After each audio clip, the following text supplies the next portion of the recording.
Hey buddies, Mr. Pugly here, coming at you with another Borderlands 3 video. Today I want to talk about the rarest item that you could possibly get in the game. Now there's technically two items that are very hard to attain and could only be obtained within a certain time period. And you might be thinking that it's a particular gun, maybe you think it's the gun I'm holding, but that's actually just to throw you off because the gun I'm holding is going to be the Dangerous Vault Hero, and that's not the gun we're talking about today.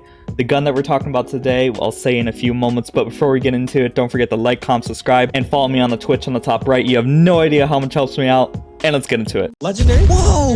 No way, dude!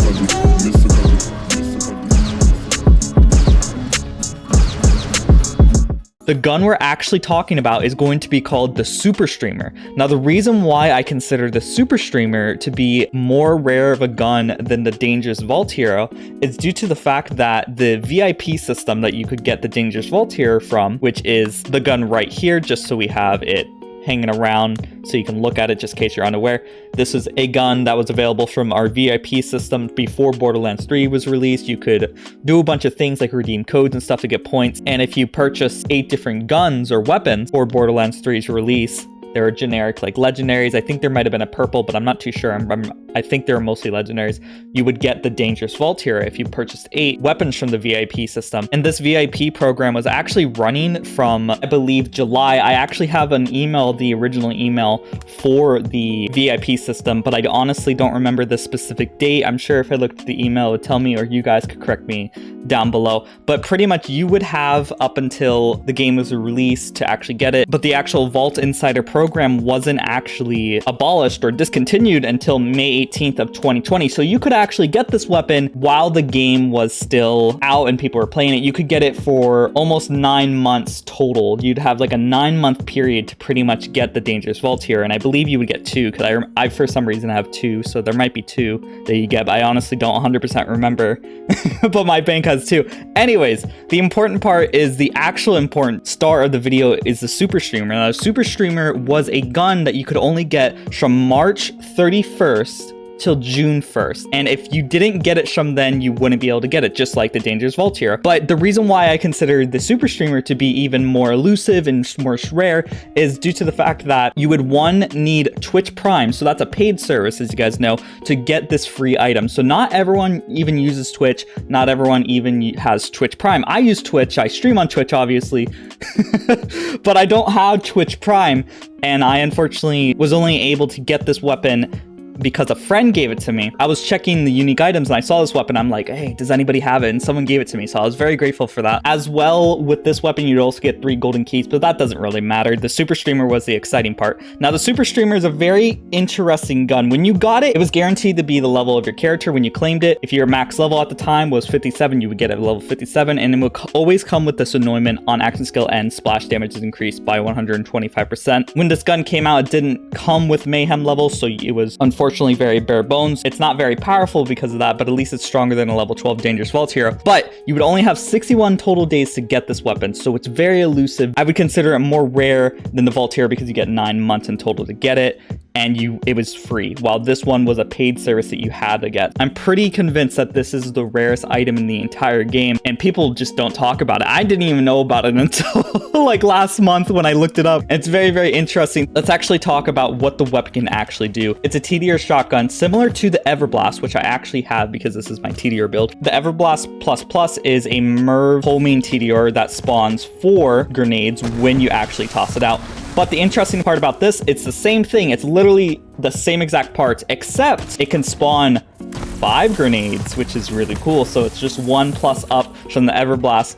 And since it does have an Anointment, I don't honestly know if this is possible, but just out of curiosity, since we're down here, I want to see if it's possible to re-roll the Anointment on this weapon. Okay, it's able to go here. Okay, so apparently you can re-roll it, which is, I wasn't expecting, honestly.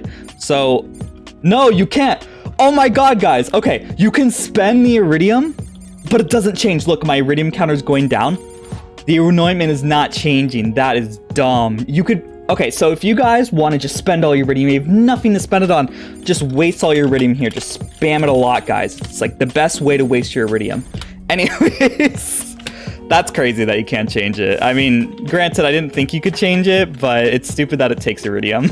I mean, if I was a programmer, I wouldn't have thought about thinking about the Everstream, but whatever. Unfortunately, due to the fact that it doesn't have any mayhem levels, it's not very powerful. So we're gonna actually go to the field just because we want to try it out. You know, of course we want to try out. We're going to go to the field with no mayhem levels. I'm going to turn off mayhem levels just to see how much damage it can deal. Of course, it's kind of an unfair advantage because I am level 72 and the max level of this gun could be gotten at the time was 57, so it's a bit scaled down, but I suspect that we should be able to deal decent damage. So let's just see how the gun performs, just out of curiosity. And I do want to stress that this is fixed parts. When you got it, it was just how it was. You couldn't change how it is, and you can't change the anointment, as you see right here.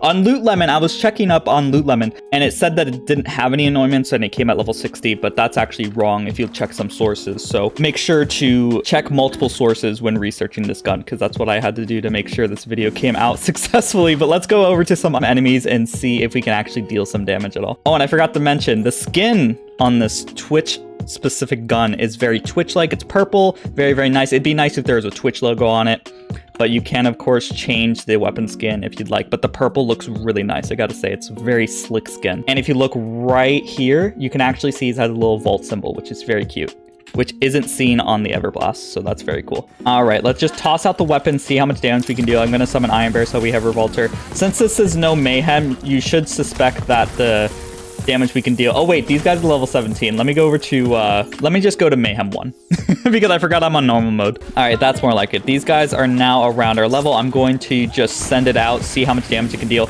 It still does pretty decent damage. Granted, we're not on Mayhem 10, but this gun is like about, if I did quick math, I think it's below 19 levels below of what it's supposed to be for level 72. I'm a dummy on my math. It's actually 15 levels below.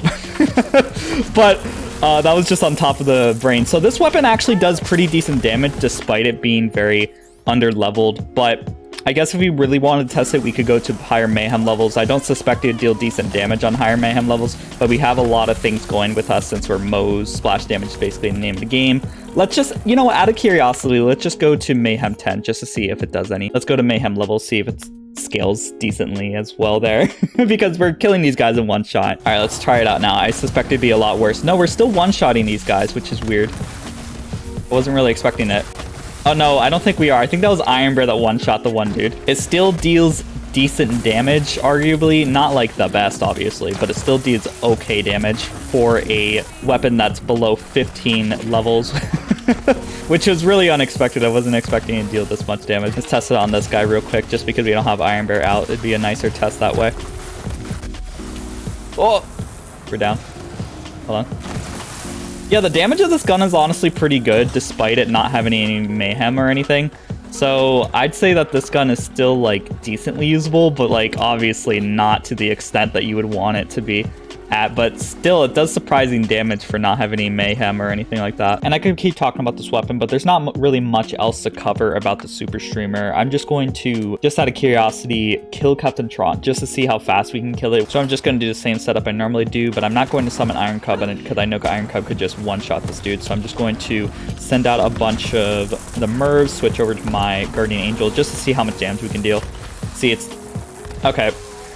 I don't feel like that was justified because we've had to have gotten a bunch of Minesweeper procs on the enemy. But you saw how much damage the gun was doing before the Minesweeper proc. So that wasn't a great example. Minesweeper did all the work there. We shouldn't have one-shotted the boss like that. But you know it didn't deal that much damage. So not the best example, but that's pretty incredible. We got that many Minesweeper procs in one like that. And as always, a big thanks for the members who make these videos possible. We got Galaxy, Jace Noodles, Clairvoyance, and 31bar70. These guys support me as little as $5 a month. And you can also support me as little as $5 a month by becoming a member by using the link in the comments or description on the top right. The more members you have, the closer I get to becoming full-time, which means more videos for you guys. So please support me if you can. And as always, don't forget to like, comment, subscribe. And I hope y'all have a great day. Bye-bye. And the last shall be first to immerse in a pass out heat, facing him out with a moxie melt till he woke up drowning in tchotchke hell. War in a cave with a torch on a wall, then a window arrangement of porcelain dolls.